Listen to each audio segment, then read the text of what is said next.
Hello and welcome to my first build in my build series, and this is the Beast Warrior build, which is a build that primarily uses the Beastman's Cleaver and takes inspiration from the Beastman of Farum Azula by utilizing some of their incantations as well as their fighting style.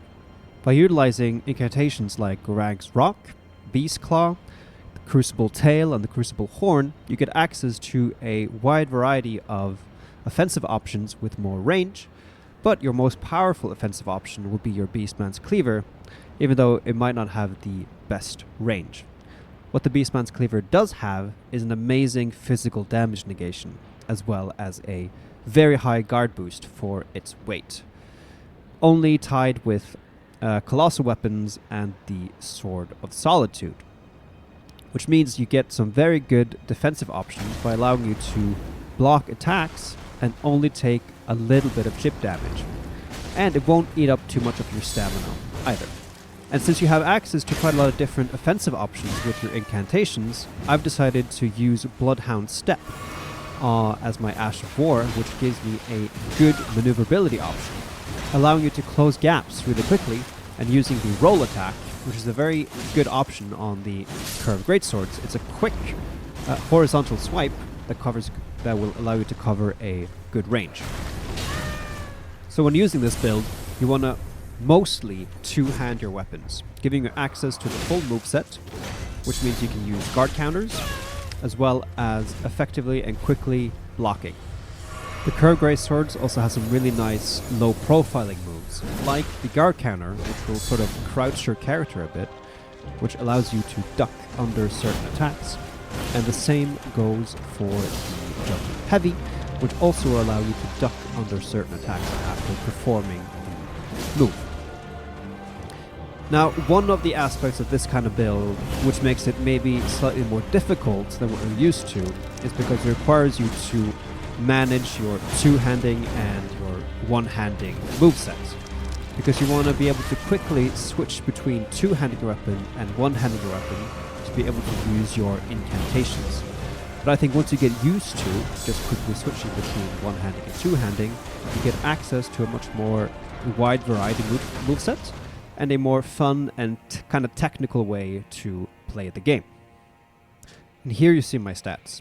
All my builds will be at 150. My vigor is always at 60. My mind here is at 22. Endurance at 25. My strength at 60. Dexterity at 16.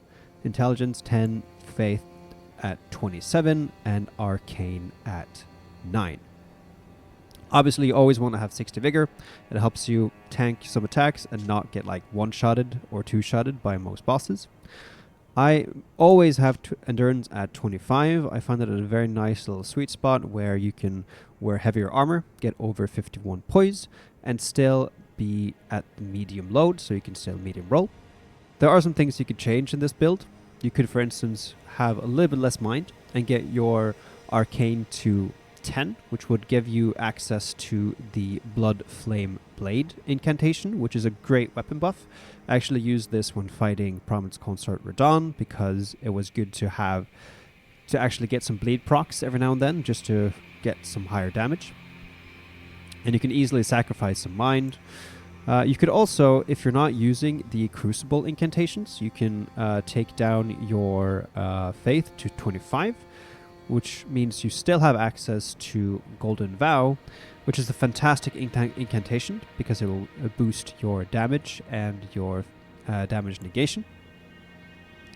And you can also crank then a little bit more to your strength. There's no need to go above 66 strength on a build like this because of the 50% boost to your strength when two-handing.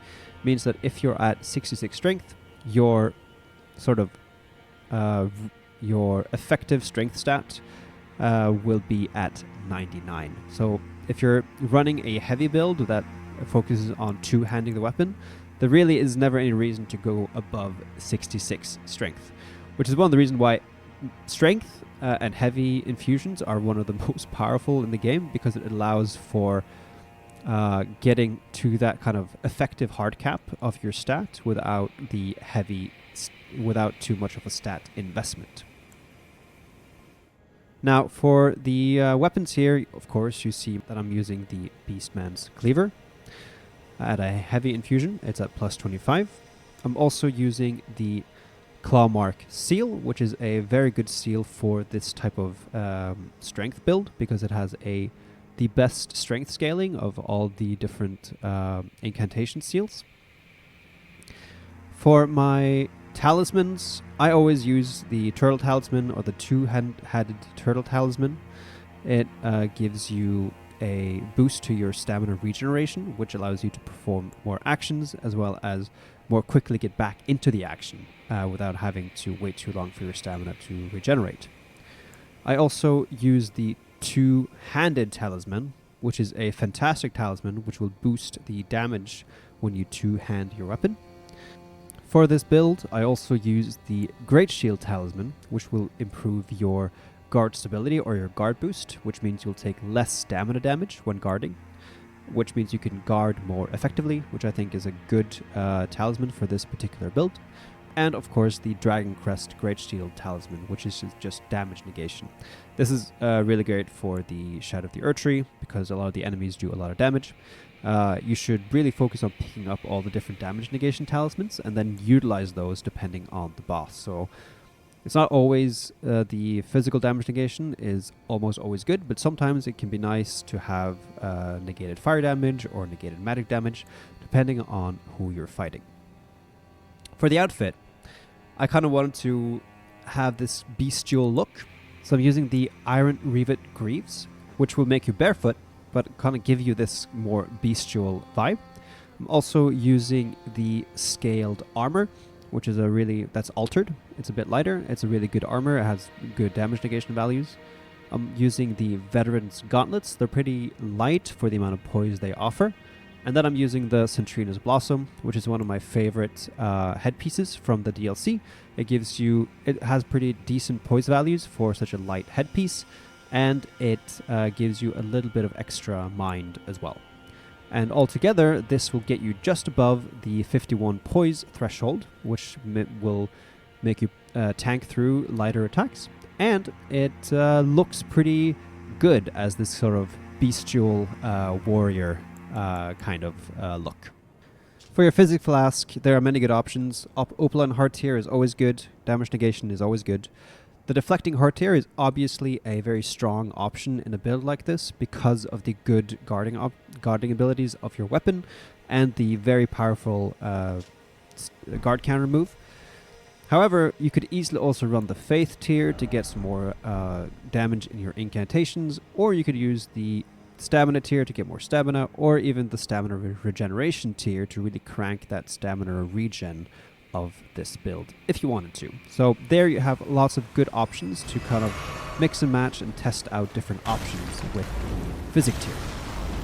And that's pretty much the build. I think it's a great build for people struggling with DLC because it gives a lot of good defensive options, and the Beastman's Cleaver has a really high AR, and one of the higher ARs for the greatswords with the heavy infusion.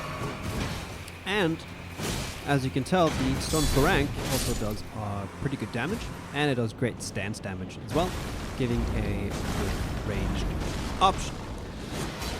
So, if you want a build that allows for more defensive play, as well as good damage, and can utilize fun and interesting incantations, I think this would be a great option for running through the DLC or running through a New Game Plus run.